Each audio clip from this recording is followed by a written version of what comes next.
राम भक्तों से पटा जमीन का कोना कोना और जय श्री राम के जयकारों से गुंजायमान आसमान।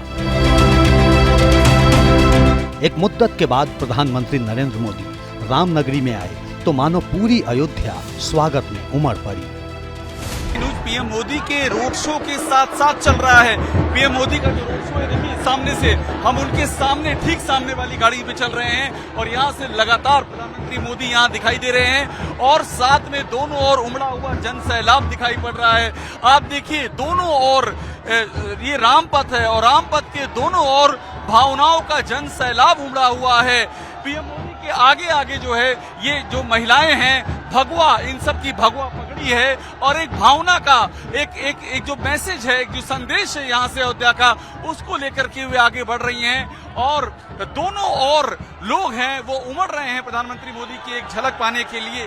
और आप देखिए इसमें छोटे छोटे बच्चे भी हैं, इसमें बुजुर्ग भी हैं, लोगों ने अपने मोबाइल ऑन किए हुए हैं, पुष्प वर्षा हो रही है, भगवा ध्वज लहराया जा रहा है। छतों पर देखिए, छतों पर जो उत्सुक आंखें हैं वो इंतजार कर रही हैं कि प्रधानमंत्री मोदी की एक झलक मिल जाए। और ये देखिए प्रधानमंत्री मोदी की तस्वीर यहाँ लेकर के लोग आए हुए हैं। सुग्रीव किला से रोड शो शुरू हुआ और लता मंगेशकर चौक तक पूरा हुआ। करीब 2 किलोमीटर के पूरे रास्ते को बेहतरीन तौर पर सजाया गया था। यूं लगा मानो मई के महीने में रामनगरी दिवाली मना रही है। प्रधानमंत्री मोदी केसरिया रंग में रंगे विशेष रथ पर सवार थे। साथ में यूपी के सीएम योगी आदित्यनाथ थे और संतों की टोली संग संग चल रही थी।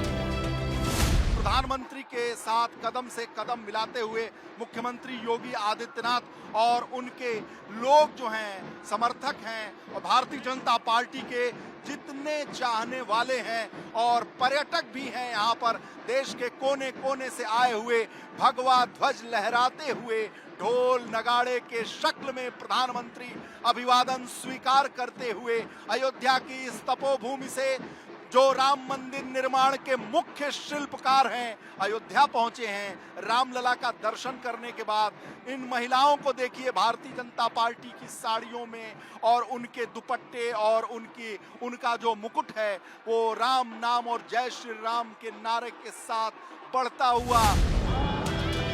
रोड शो से पहले प्रधानमंत्री मोदी रामलला के दर्शन करने पहुंचे। रामलला के दरबार में करीब 15 मिनट तक पूजा अर्चना की।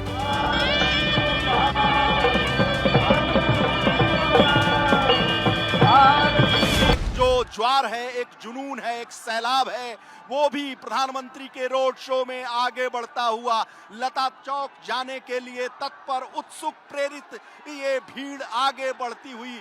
मुख्यमंत्री योगी आदित्यनाथ हंसते हुए, मुस्कुराते हुए प्रधानमंत्री का ये जो गांभीर्य पूर्ण तरीका है और अपने जो प्रत्याशी हैं लल्लू सिंह, उनको आगे बढ़ाते हुए प्रधानमंत्री की तस्वीरें टेलीविजन स्क्रीन पर हाथ हिलाते हुए कमल निशान को प्रदर्शित करते हुए, क्योंकि यही कमल है, वोट कमल पर और वोट मोदी के लिए मांगा जा रहा है। प्रत्याशी लल्लू सिंह हो, यह देखिए टेलीविजन स्क्रीन पर प्रधानमंत्री की एक्सक्लूसिव तस्वीरें, प्रधानमंत्री का कारवां हनुमानगढ़ी से आगे बढ़ता हुआ। इस साल ये दूसरा मौका था जब प्रधानमंत्री अयोध्या पहुंचे।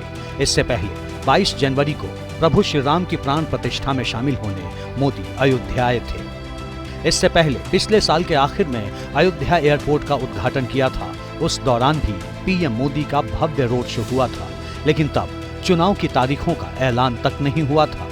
अब 2 फेज का चुनाव हो चुका है, 5 फेज बाकी है। सवाल ये है कि प्रधानमंत्री मोदी के अयोध्या दौरे का पॉलिटिकल मैसेज क्या है? अयोध्या में रोड शो से बीजेपी को बाकी चरणों में कैसे फायदा हो सकता है? यूपी की 80 लोकसभा सीटों के लिए पूरे 7 चरणों में चुनाव होना है। 2 फेज में 16 सीटों के लिए वोटिंग हो चुकी है। बाकी बचे 5 चरणों में 64 सीटों के लिए वोट डाले जाएंगे। इसीलिए प्रधानमंत्री के अयोध्या दौरे की बड़ी सियासी अहमियत मानी जा रही है। फैजाबाद में 5वें चरण में वोटिंग होगी। 20 मई को वोट डाले जाएंगे। 5वें चरण में मोहनलालगंज, लखनऊ, रायबरेली, अमेठी, जालौन, झांसी, हमीरपुर, बांदा, फतेहपुर, कौशाम्बी, बाराबंकी, कैसरगंज और गोंडा में भी वोटिंग होगी। 2019 में रायबरेली को छोड़कर सभी सीटें बीजेपी के खाते में गई थी। इस बार चुनाव से ठीक पहले अयोध्या में भगवान राम के प्राण प्रतिष्ठा आयोजन से पीएम मोदी ने जो सियासी एजेंडा सेट किया, उसकी तोड़ ढूंढ पाना विपक्ष के लिए आसान नहीं दिख रहा। बीजेपी ये मैसेज देने में काफी हद तक कामयाब भी रही है कि बीजेपी के चलते ही राम मंदिर का सपना साकार हुआ है। मेरे और आपके पूर्वजों ने अयोध्या में प्रभु राम के लिए 500 साल तक लड़ाई लड़ी। 500 साल छोटा कालखंड नहीं है। लाखों लोग मौत के घाट उतार दिए गए। देश आजाद होने के दूसरे ही दिन प्रभु राम का मंदिर बनाने का निर्णय होना चाहिए था, नहीं होना चाहिए था, उन्होंने नहीं किया। साथियों, ऐसा काम करने के लिए 56 इंच का सीना लगता है। रामलला टेंट से भव्य मंदिर में शिफ्ट हो गए, अपना बर्थडे भव्य मंदिर में मनाए। इनके कपाल पर सूर्य का तिलक भी हो गया। खुश हो ना? मगर अखिलेश जी और डिंपल बहन, अब उनको निमंत्रण दिया था, राहुल बाबा और प्रियंका जी को भी निमंत्रण दिया था, मगर वो नहीं गए, प्राण प्रतिष्ठा में नहीं गए। क्यों नहीं गए? क्योंकि वो अपनी वोट बैंक से डरते हैं। जब हम लोग कहते थे रामलला हम आएंगे, मंदिर वहीं बनाएंगे, ये लोग कहते थे कि देखो ये मजाक कर रहे हैं, ये बना ही नहीं पाएंगे। समाजवादी पार्टी के लोग कहते थे कि परिंदा भी पर नहीं मार सकता, और कांग्रेस के लोग कहते थे कि राम तो हुए ही नहीं। बीजेपी राम मंदिर को अपनी सबसे बड़ी उपलब्धि बताने में जुटी है।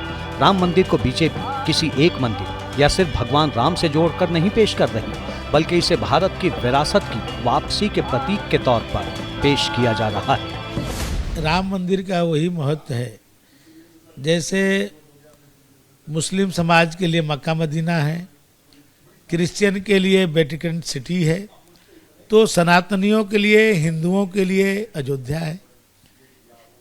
पूरे दुनिया में जितने भी हिंदू हैं, सनातनी हैं, वो अपने जीवन में एक बार चाहते हैं कि अयोध्या की धरती पर आएं और यहाँ आकर के अपने जीवन को और जन्म को दोनों धन्य करें। 2024 के लोकसभा चुनाव के केंद्र में राम मंदिर और राष्ट्रवाद को रखकर चुनाव लड़ा जा रहा है। यही वजह है कि अयोध्या में पीएम मोदी के रोड शो को बाकी 5 फेज की वोटिंग के लिए बड़ा इवेंट माना जा रहा है। सवाल ये है कि क्या अयोध्या से पीएम मोदी ने यूपी की 80 सीटें कंफर्म करने का मास्टर स्ट्रोक चल दिया है? राम मंदिर में प्राण प्रतिष्ठा के बाद पहली बार देश में चुनाव हो रहे हैं। ऐसे में बीजेपी ही नहीं, सभी सियासी जानकार भी मानते हैं कि राम मंदिर का असर सिर्फ यूपी ही नहीं बल्कि देश भर में हो सकता है। लेकिन रामनगरी क्या कहती है, लोगों से ही सुनते हैं। दशकों की तपस्या और कर्म सिद्धि के परिणाम स्वरूप आज अयोध्या में मर्यादा पुरुषोत्तम राम का भव्य मंदिर तैयार हो चुका है। लेकिन क्या सिर्फ राम मंदिर के जरिए ही बीजेपी चुनावी वैतरणी पार कर सकती है? इसे तीसरे फेज की वोटिंग से समझा जा सकता है। 17 मई को असम की 4 सीटों, बिहार की 5 और छत्तीसगढ़ की 7 सीटों के लिए वोटिंग होगी। इसके अलावा गोवा की 2 और गुजरात की 26 में से 25 सीटों के लिए वोट डाले जाएंगे। कर्नाटक में 14, मध्य प्रदेश में 7, महाराष्ट्र में 11, उत्तर प्रदेश में 10, पश्चिम बंगाल में 4, दमन और दीव में 2 और जम्मू कश्मीर की 1 सीट के लिए भी 7 मई को ही वोटिंग है। इन सीटों पर 1351 उम्मीदवारों की किस्मत दांव पर है।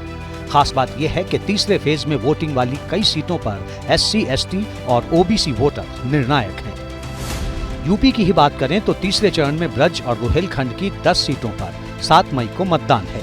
इनमें संभल, हाथरस, आगरा, फतेहपुर सीकरी, फिरोजाबाद, मैनपुरी, एटा, बदायूं, आंवला और बरेली जैसी सीटें शामिल हैं। पिछले लोकसभा चुनाव में संभल और मैनपुरी सीटों पर साइकिल दौड़ी थी, जबकि 8 सीटों पर कमल खिला था।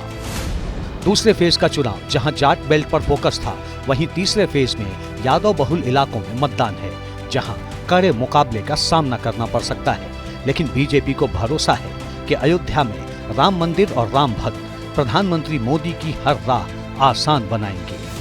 देश की जनता को विश्वास नहीं था कि मतलब यह मंदिर इतना जो है कि बन भी पाएगा, जिस तरह से सुप्रीम कोर्ट और कोर्ट में उलझा हुआ था, क्योंकि उसमें बहुत सारे ऐसे दस्तावेज थे सुप्रीम कोर्ट में जिनको राजनीति में दावे होते रहते हैं, लेकिन जानकार भी मानते हैं कि राम मंदिर बन जाने के बाद देश की राजनीति का माहौल बदल चुका है, जिसमें हिंदुत्व की राजनीति हावी दिख रही है। अयोध्या का असर पूरे देश की सियासत पर पड़ने वाला है। क्या वाकई ऐसा होगा? 4 जून को ही पता चलेगा, लेकिन इतना जरूर है कि तीसरे फेज की वोटिंग से पहले अयोध्या में पीएम मोदी के रोड शो ने देश के सबसे बड़े सियासी सूबे में चुनावी राजनीति गरमा दी है।